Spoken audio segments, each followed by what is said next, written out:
Ferris has got his phone out. Are you recording me? I'm recording you.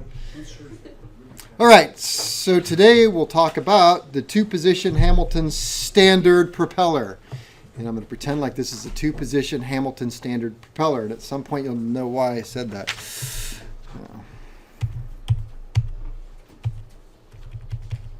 All I have to do is switch screens.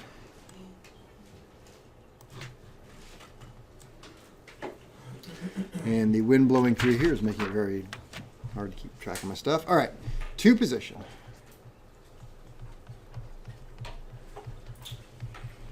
Hamilton standard.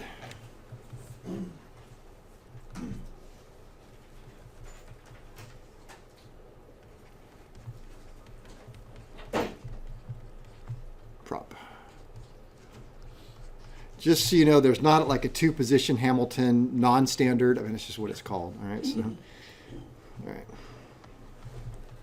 So often called a controllable or counterweighted or two-position prop. So often called a controllable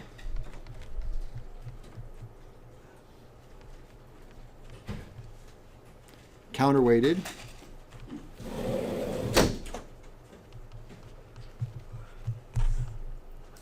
or two-position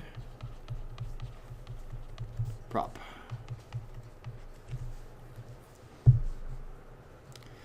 Its basic design, well, if we go with the two position, you know where I'm going with this. So its basic design is that it has two positions, like a two-speed transmission. You got your low gear and your high gear. So designed so the pilot can select one of two blade angles in flight. So it's completely controlled by the pilot. You get two angles. So designed so that the pilot can select one of two blade angles. One of two blade angles.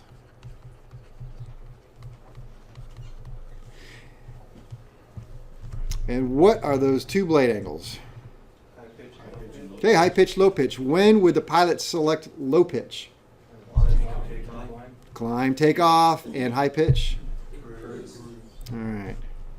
And we all know that the proper terminology should be high blade angle, low blade angle, but they're used synonymously, so we're okay with that, right? All right, so allows low pitch or blade angle for takeoff. I shouldn't say and or climb. And allows high pitch for higher cruise speed.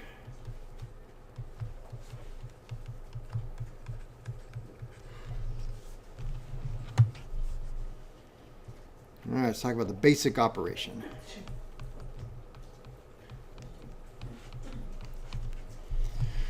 Unlike the other propellers we've been talking about, where I pretty much just kind of did a basic introduction, this is really going to take us into constant speed props. So you're really going to want to follow along and make sure that you really grasp this one. It's going to be rather important as we go. Otherwise, this is one of those things where you get lost and you could be lost for a very long time. So as a reminder, aerodynamic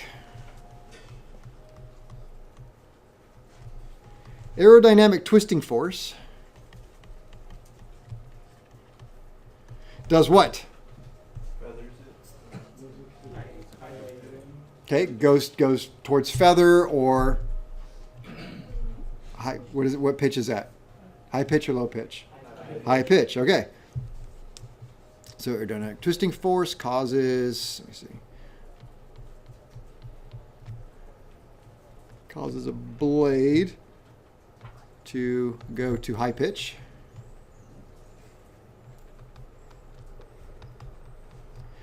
And that's towards feather.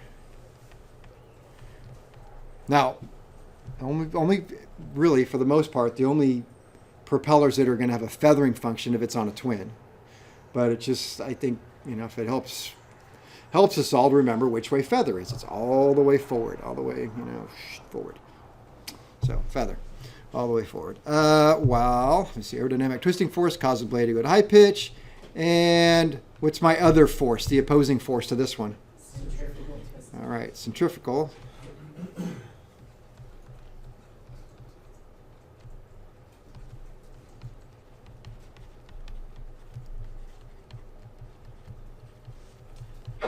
Centrifugal twisting force causes a blade to go to low pitch,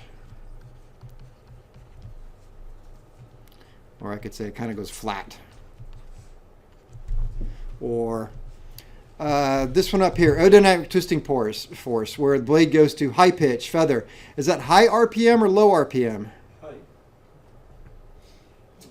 Low RPM.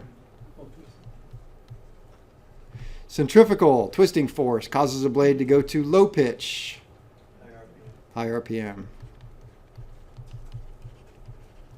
All right, that's generally speaking, except we can change that around. So that's just a basic blade. Now we change it by installing, I'll just tell you. By installing counterweights on brackets attached to the propeller, we actually change that force and move it around. Well, you're still going to have aerodynamic twisting force because the blade is still an aerodynamic blade. You don't change the blade design. So it's still always going to make it want to go to high pitch or feather. But we can change around the centrifugal twisting force.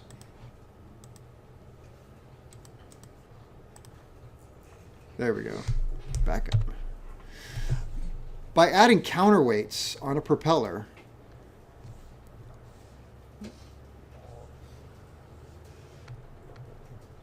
things are not playing well here. There we go. By installing counterweights out here, things are going to change now. So you think about centrifugal twisting force, and we can change what's going to happen. So normally this blade is going to want to go all by itself. It's going to want to go flat or towards feather. Okay, flatten out. But by adding centrifugal weight or adding weights here, do you think these weights are going to want to fall in line right here, or they're going to want to roll out? Roll out. They're going to want to roll out. So they do not want to, during centrifugal twisting, come to the center line. They want to fling outward. So if this weight flings outward, which way is the blade going to go? Towards high pitch, towards feather. So anytime you see counterweights, I'm trying to think if there's any exception. I cannot think of an exception. And so anytime you see counterweights, reverse what's happening. So centrifugal is now going to make it follow aerodynamic. So aerodynamic and centrifugal are going to work together to cause the blade to go towards feather. Are the counterweights always visible like that? No. Not always, but you can find them easily enough. They're never, well, sometimes they're a little hidden, but you can find them.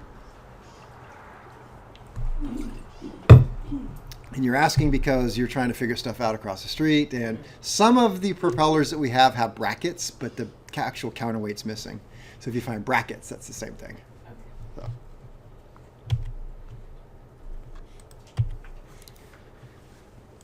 All right. So by installing, what am I saying? By installing counterweights,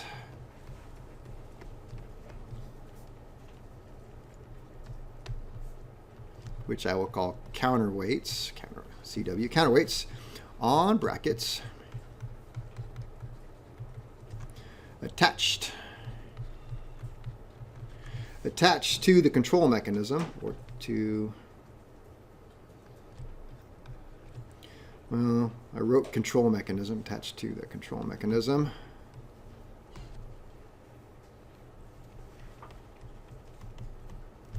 I'm going to put or blade, because sometimes they're just on the blade. Centrifugal force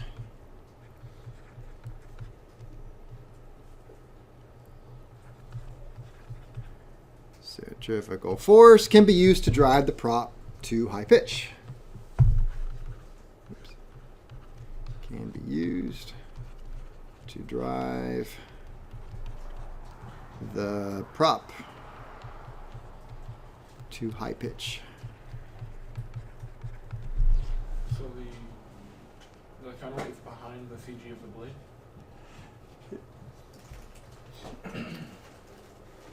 In the direction of rotation? I'm guessing so. I've never thought about it. I just know that if you have where they put them, I'm not an engineer. I don't know, but they're put in such a place where it does that. So I guess it would have to be behind the CG. Could you do it any other way? No. Then it would be. Because it's always going to do that. Because I cannot think of a reason why you would just want to add weight to a propeller for some other reason. It just doesn't make sense. So I will say this. When you see counterweights,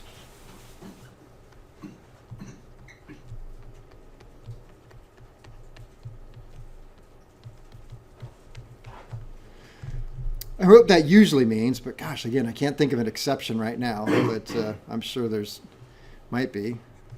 So we'll just put that usually means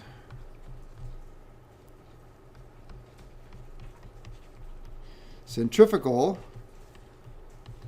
twisting force equals high pitch instead of the typical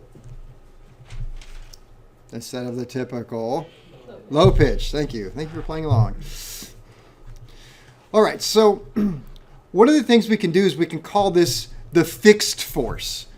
So it's a force that is always fixed. It's not variable except with RPM. RPM, of course, is going to vary it. The higher the RPM, the more the centrifugal force is going to act on it. But even though that is true, we consider it a fixed force. So I can always say, what is the fixed force?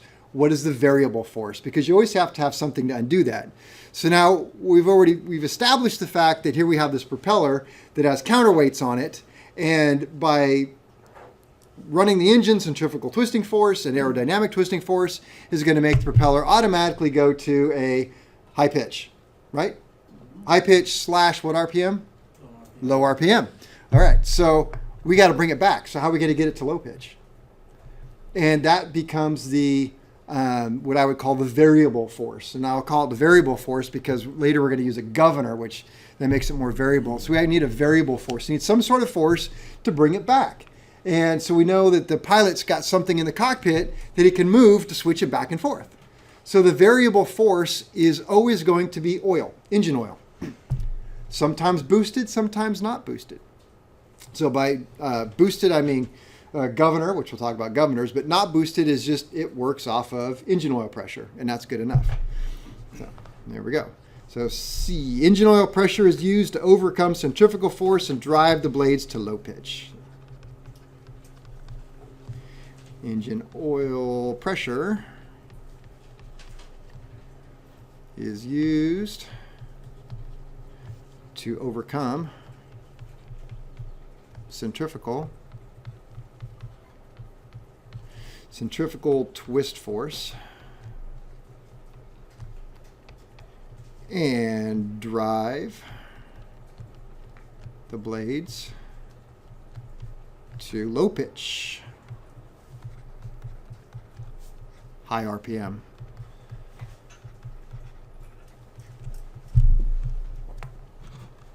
Just to contrast, on the aromatic, Yes. the counterweights were to use the forces to change the pitch of the propeller.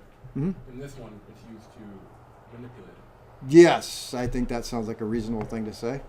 So Although I didn't go into great detail about the aeromatic, I just said, here it is, aerodynamic force. I didn't even get into which way the counterweights are moving it or anything like that. Because that one, things are definitely put on other sides of CG versus the other side. It's a very weird prop. Yeah. All right. So inside of the cockpit, there is a selector valve. And this is exactly what the mechanic, the pilot is doing.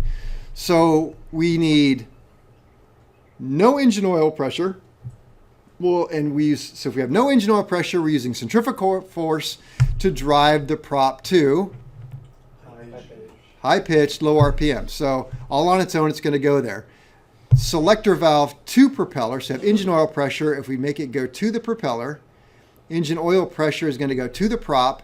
It is going to act on a piston. It's going to overcome the centrifugal twisting force and bring the propeller to low pitch, high RPM.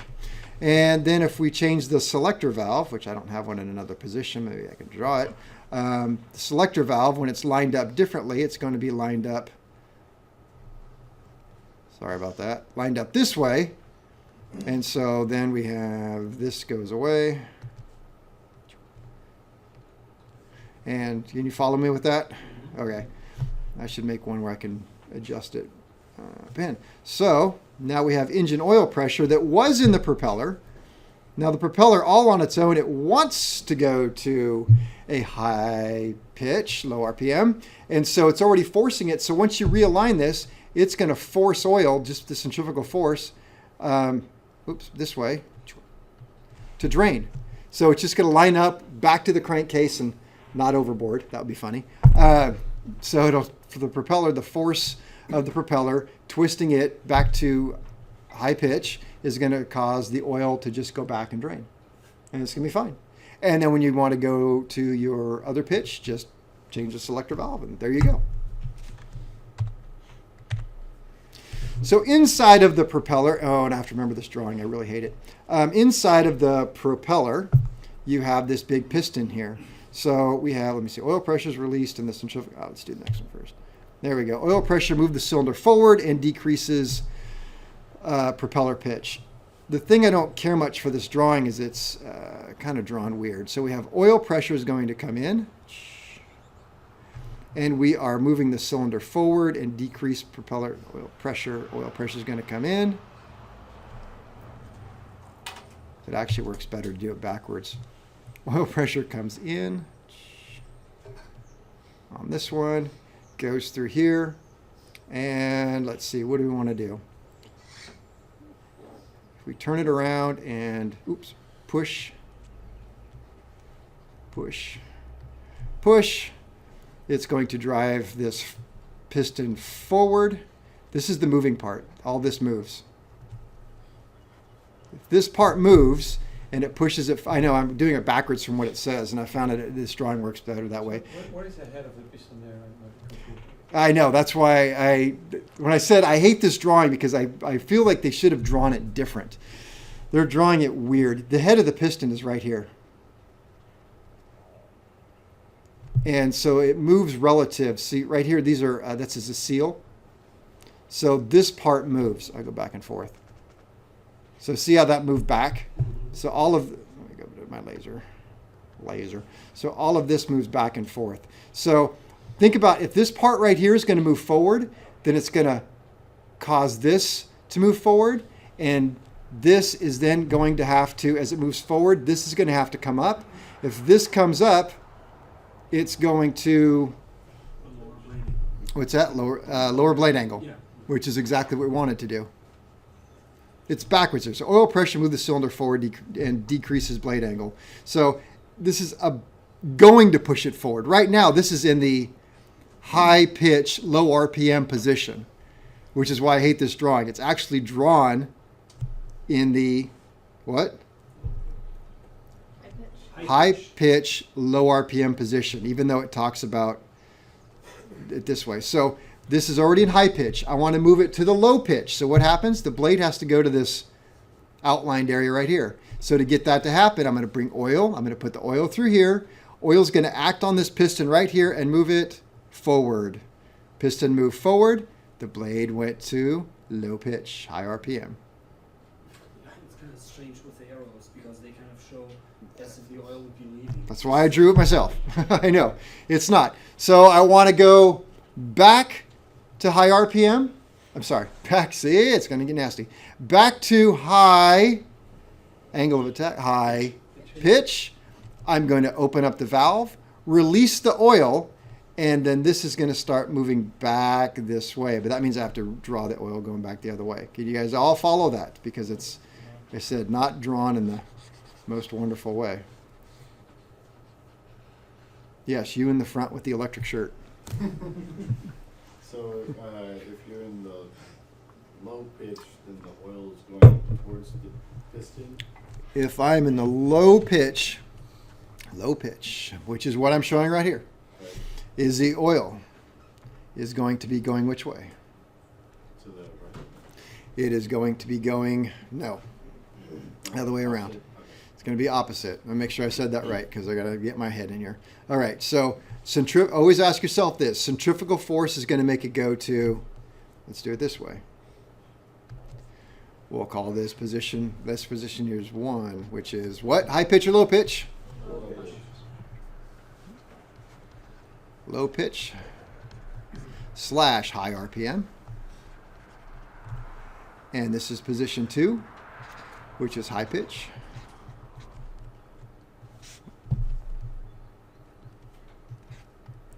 High pitch, low RPM. Everybody follows me on there? All right. So position, the centrifugal twisting force of the counterweights. Is that position 1 or position 2?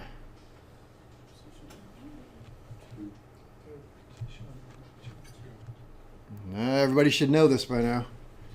All right, so centrifugal twisting force. Everybody got CTF, centrifugal twisting force, equals position 1 or 2?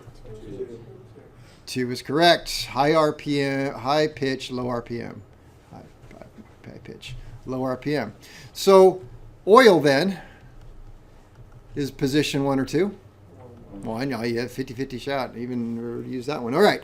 So centrifugal twisting force is centrifugal twisting force, TF, want to make the counterweight go, should I draw it up or should I draw it down? Down. All right, centrifugal force makes it go that way. So centrifugal force makes it go that way, which brings it into position 2. Everybody following me on this? All right. You sure? Back row? Okay, thank you. It would make sense if the oil came in and filled in the front to push the cylinder back to decrease the pitch. It would make sense, but if it's not what it is, it's not what it is. I don't know. Okay, remember, this is the cylinder. This is the part that actually moves. This is the movie thing. Okay. So this, that part in green, that moves forward, that moves back. And when it moves forward and back, it's got this little slide and it goes forward and back here. And that will make the counterweight go back and forth. So centrifugal twisting force is going to cause the counterweight to go down, I should say. Right? There we go. So centrifugal twisting force makes it go down. And when it goes down, which way is this movable piston going to want to go? Go left, What's that? back. You're backwards for me, so it's weird. Right. To the right, thank you. Yes, to the right. So to the right, it's draining. So this is oil pressure is released and the centrifugal force on the counterweights increases propeller blade. It hasn't done it yet in this drawing. It's going to do it in this drawing. That's what's confusing. It's about to go to position. And that's, It's about to go to position 2. that's So what the arrows are, I think. this is the start of it going. So bam, I just released that control valve and snapshot in time. So this piston is about to start heading back and moving the counterweights in, up, follow. I'm seeing so many faces going, oh my God, just shoot me now. Yes. What way is the other one? So you have CTF and it's going the same way, right? Centrifugal twisting force will make this go down, And then what one goes up? That one. and then oil will make it go this way. Now, what about the top one? It just follows. It does the same thing. Whatever this one does, whatever the bottom one does, the top one does. They're connected together. Well, they're connected on this pin right here and a pin right here. But they do the same thing. So they go out together and in together, out together and in together. So centrifugal twisting force makes them want to go out, and they go out. And then we have high pitch, low RPM, and then oil pressure brings them back in. They don't want to be here. They want to be out here. So oil pressure makes them come in together and then back out. Yeah. Why does it have to be all or nothing? Like, you have oil pressure or you don't. they had a convention and they got together. And so there was the all or nothing side. Then there was the guys who wanted the constant speed. But the constant speed guys were all drunk, and so the other guys won. This is a precursor to constant speed, the best I can tell. The reason I'm asking is because in things like the continental fuel injection, they use the the kind of gradient kind of valve Yeah, that would make this variable throughout the range. it would. Okay, so for the microphone here. So you're saying yes, we could do a variable pressure, like instead of a valve that's all or nothing, we could have an orifice that got bigger and smaller. And you're right about that, but you would have to be able to calculate your leakage through here. And so what's happening on the other side of this valve that we haven't even talked about yet is how the oil's getting there. So the oil's got to go through slip rings, through things that are wearing, through bearings, and then you have a leak factor going on, and So it would wear out. well, it's going to be that in itself is a variable orifice that you can't control, and then also the amount of centrifugal twisting force is going to be a variant on the RPM. So Would the low pressure be a variable too? with the then we have different oil pressures. So as you slow down the engine, the oil pressure is going to dip off a little bit, and so the whole thing can become quite a mess. All right, so who's lost so far? A little bit. Oh, wow, that's a lot of people. All right, so yes, Sorry, I just have a question. please, So, centrifugal force is because Christiana's going to explain it next. She's going to come up here with the pen. so Somebody lock the doors. Okay. I know you did explain a little bit about centrifugal force versus Mm-hmm. centrifugal twisting force. Okay, very good. There's two centrifugal forces. Yes. Okay, and one of the when I say centrifugal force, and stop right there, that's the blades want to go that way. They want to leave. They want to get ripped right out of the hub and go off into the distance. So that has nothing to do with this. Okay. So centrifugal force, aerodynamic force, and your thrust bending force, those three all belong in this category, and they do nothing at all for any of this. Then we come over to the other category. We say, okay, we have aerodynamic and centrifugal twisting force. So aerodynamic twisting force, centrifugal twisting force, that all comes into play here. But for the most part, we throw out aerodynamic twisting force because it's just not enough of a force to do much of anything for us. So that leaves us with centrifugal twisting force as really the only thing worth discussing. So is that acting only within the hub of the propeller? No, that is outside of the hub, really. I think about that one, all outside of the hub. There's really nothing in the hub that's really doing anything. And so when well, they go around this way, but if I had a blades going, like a helicopter. Okay, so think about a helicopter blade going around. The blades would never want to go like this because centrifugal twisting force will make them go like this in that plane of rotation. So even if you could try and get them this way, they would always want to bring it back down to a horizontal plane. And that's centrifugal twisting force. Think about it that way. Yeah. And then, well, I feel like you're kind of missing out. Working my way back. Why? Why what? Because of the shape of the blade. The mass of the blade. The mass of the blade. Yes. in the The front. mass and the shape. So when you put the weight behind it, it's going to manipulate that force. With the counterweights? Yes. Yes. Yes.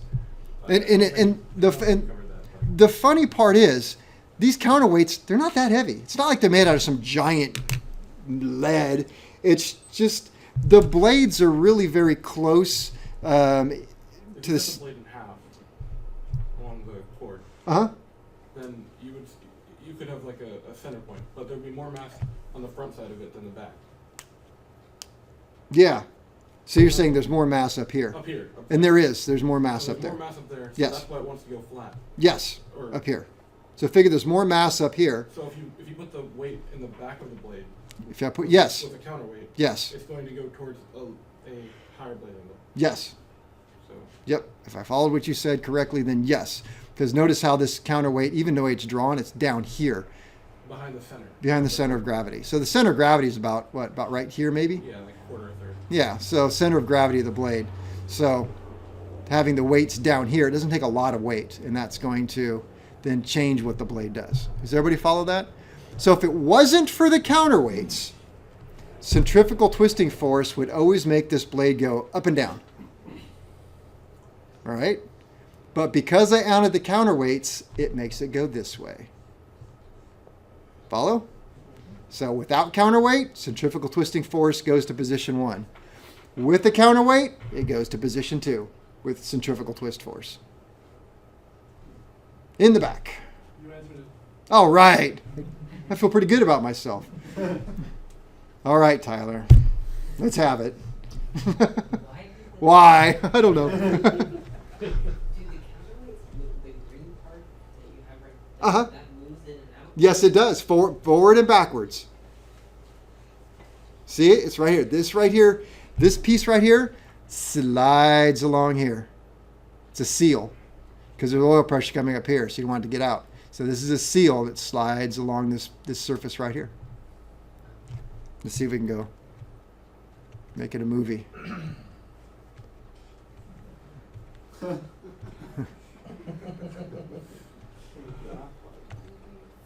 Close. Let's see. Whatever reason I did it a third time, I don't know. I think you need a cigarette. Yeah. I'm not straightening out blades. There, just go back and forth real quick. It's a movie. That worked, didn't it? Oh, I see. You see it? I see it. All right. So, again, this is the piston all the way forward, piston all the way back. Yeah. So the piston right here has slid all the way back. So there's very little space right here. This has moved back here. See, there's very little space right there now, as opposed to here where there's all that space right here and all that space right here. So we'll move it back. When it moves back, this slides this way and brings this up in here. Do you want me to send me that picture so I can fix it? You want it to be the same size and everything? No, the way it is opposite.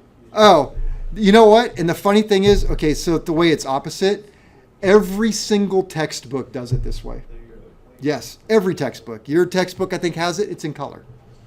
That So, makes sense, because I thought the piston moves those things, but now when you said it, it makes total sense that. and The perfect picture works out. Yeah. and honestly, yeah, when I was trying to put together this PowerPoint a couple years ago, I'm like, I know how it works, but I don't get this dang drawing. You have to put like arrows for movement or something. Yes, you have to change the arrows around and change the wording. So, yes, Tim. So I'm just assuming that both counterweights. Hang on, we got to let Dennis finish.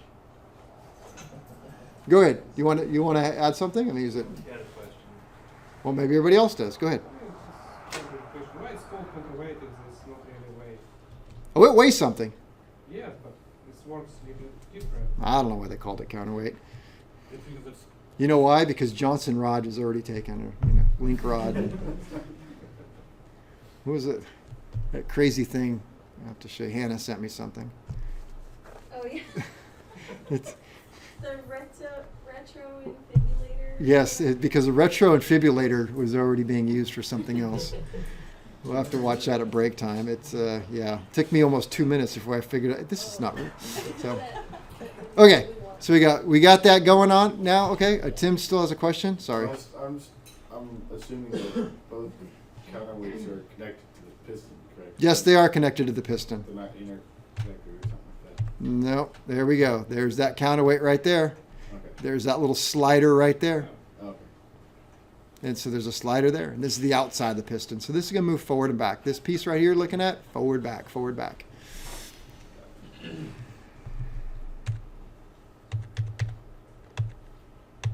All right.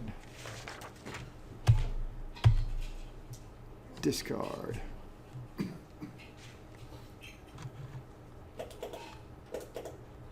And those are the same drawings.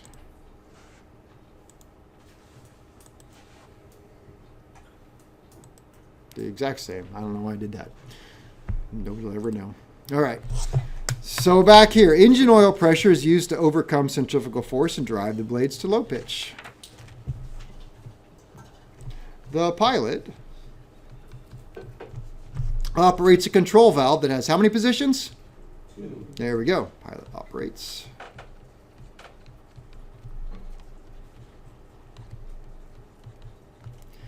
Control valve that's something. I forget what I was writing. That has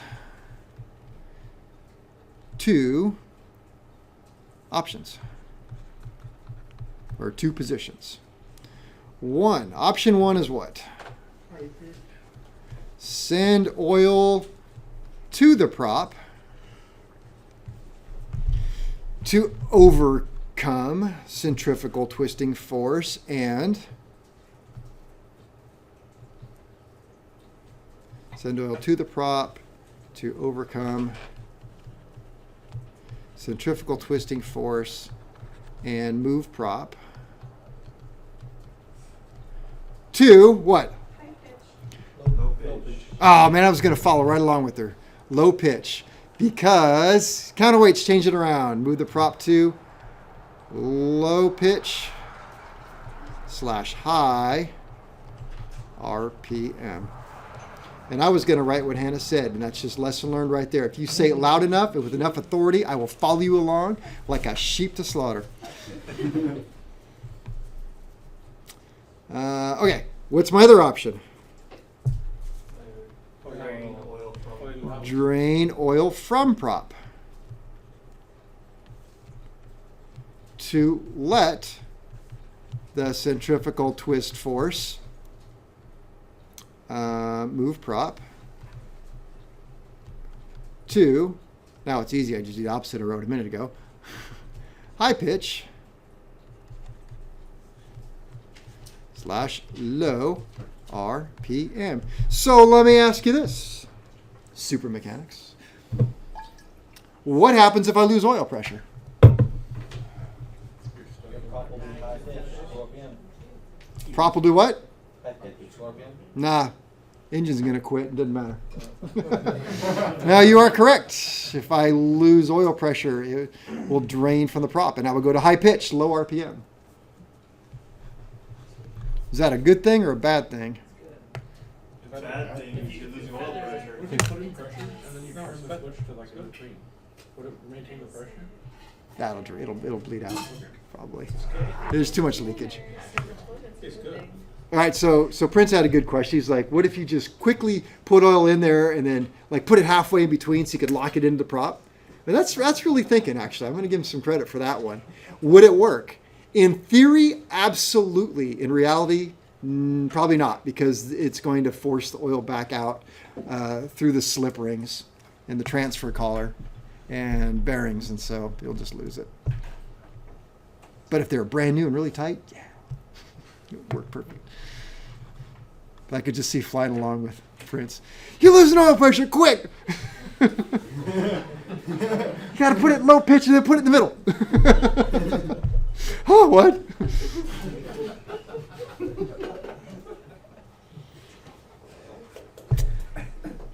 So I have a better idea. There's a quart of oil in the back. Climb up there and put it in. He would say, no, I'll flight. You do that. All right. Let's see. Low pitch.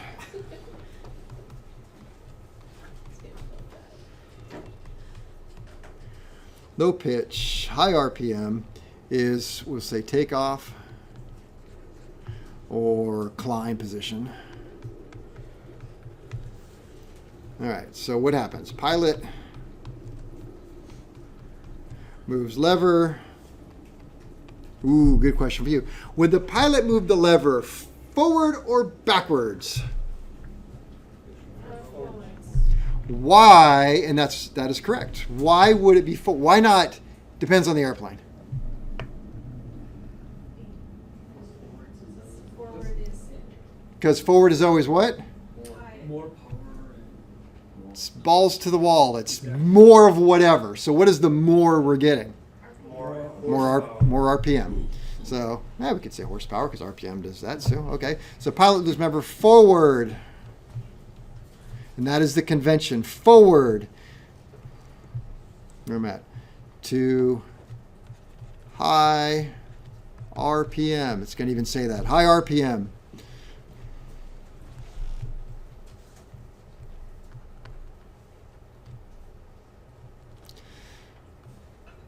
I will admit that once, when I was a very junior pilot, I was doing an annual on, what's that ag plane? It was an Eagle. You know what those are? Is that the biplane? Yeah, it is. Gigantic wingspans, huge for a plane, but it has like a TSI 0540 on it, and I had to go run it up, and somebody pulled the prop lever back, and I didn't catch it. I was brand new. So that thing ran terrible. It didn't idle worth a dang. And so I got out and asked the guy, it didn't idle very well. And he says, well, it's because you got to put it in high RPM, idiot. He was nice about it, but he knew right away. You can just hear it. He didn't even stop working. He just waited till I got out. He said, I don't think it idles real nice. Well, I'll try putting it in high RPM. It's not good to run them in low RPM like the prop back. Too much manifold. Let's see. So I learned. The control valve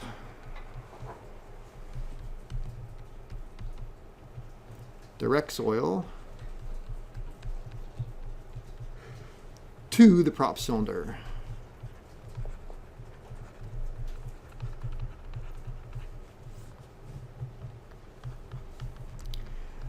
This, maybe I'll just use one eye.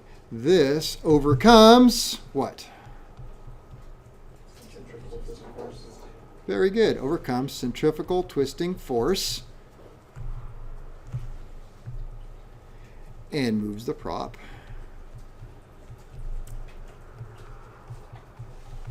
to what? Low pitch, high RPM.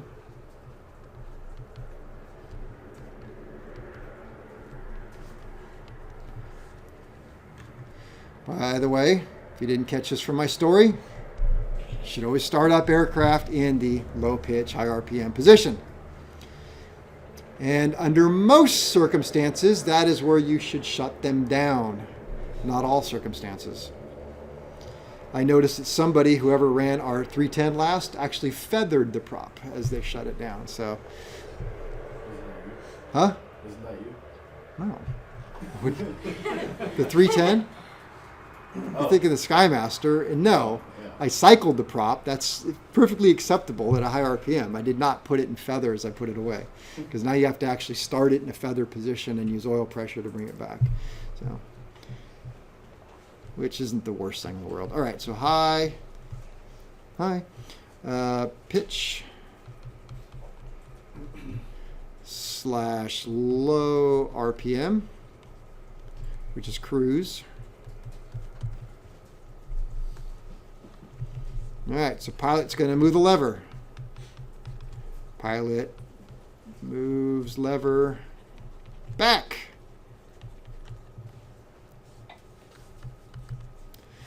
The control valve drains oil this time.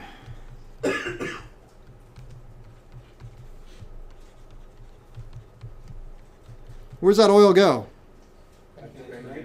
Okay, back to engine. To make sure nobody thinks it goes overboard.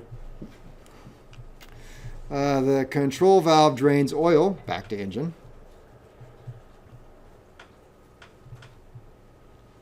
And centrifugal twisting force moves prop to high pitch, low RPM.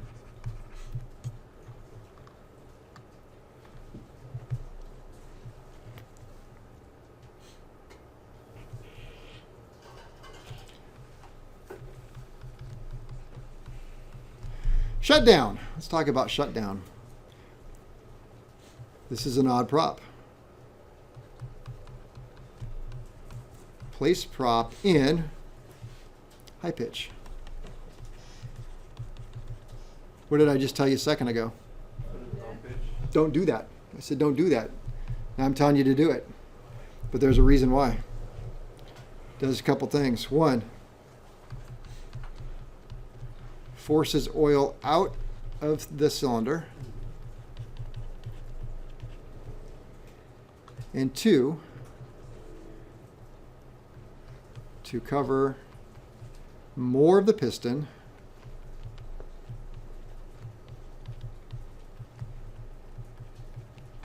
with the cylinder. I don't know if I like the way I wrote that, but that's how the book said it. So if we look at this right here,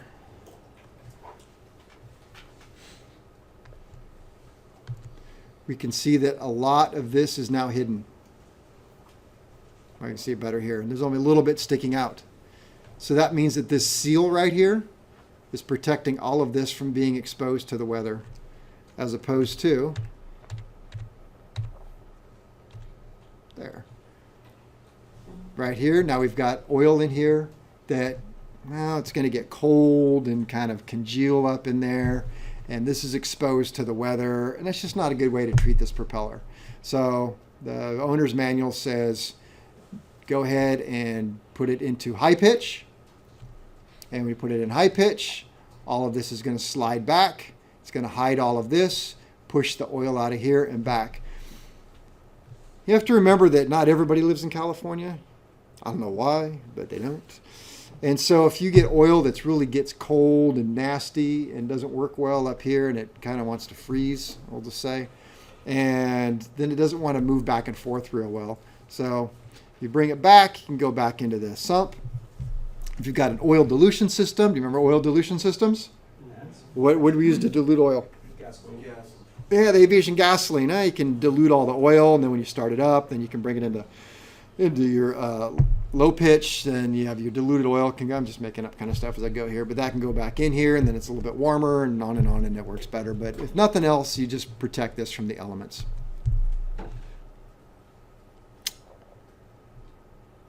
What time is it? Almost break time. All right. So shut down.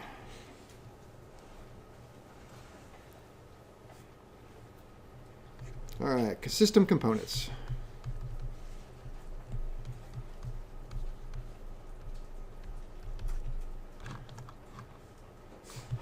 Well, one of the main things we have on a system like this is the spider.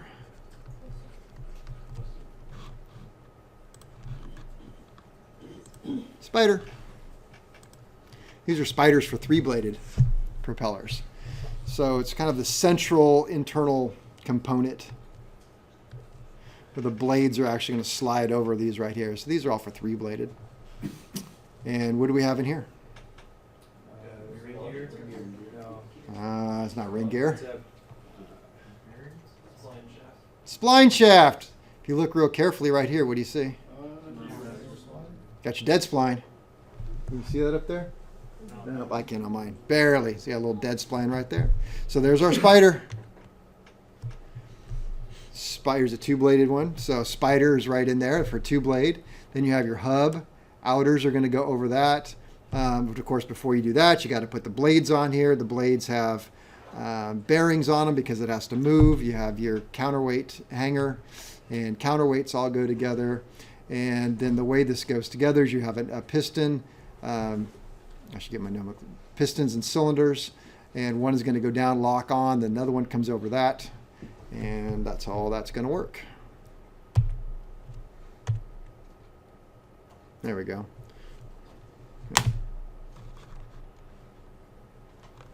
Oops.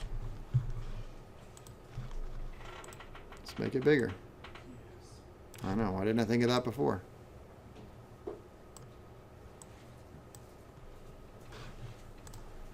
There we go. What's that? Said you could even zoom in. Oh, that's right. I forgot. How do I do that again? This one? Ah, look at that. Wow. That was really big. Okay. Learn a new trick. I'm never going to stop. All right. So I got the cylinder out here, piston inside, and, well, it's just all the stuff we talked about. There's the bearing. Got the spider in there. And that brings us to break time, so we will stop.